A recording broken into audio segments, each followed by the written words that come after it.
This YouTube clip is just a short tutorial in review of session 1 to provide students with support as to how to approach the content for the first session of the application of the scientific method. Why is research important in business? Because all managers want to control, plan, organize in a data-driven society. And it's becoming even more crucial in this century.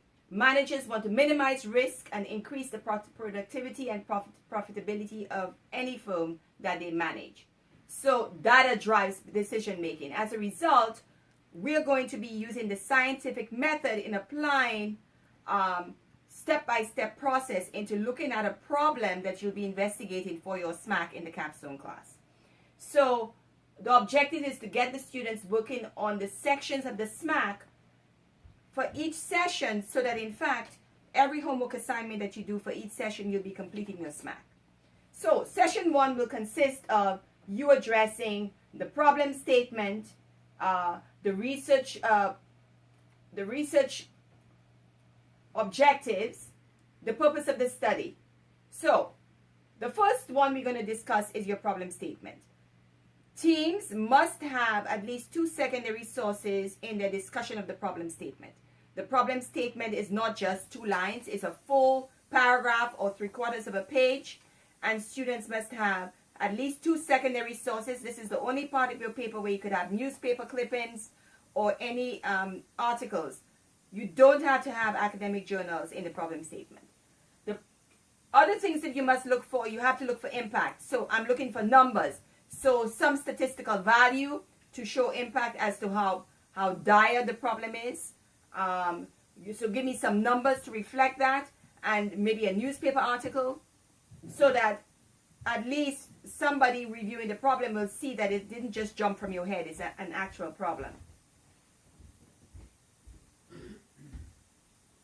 The research objectives should be clear and should follow the structure that I provide students in the class. For instance, it must reflect the X variable and the Y variable. So review your notes in class, because I will review and give you an example. There's also an example in Canvas of how you should state your research objective. The next thing we're going to talk about is your null and alternate hypothesis, which is known as the HAR and the HO.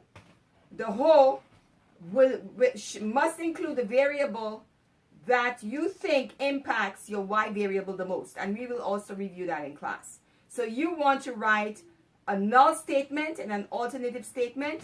An example is also provided in Canvas.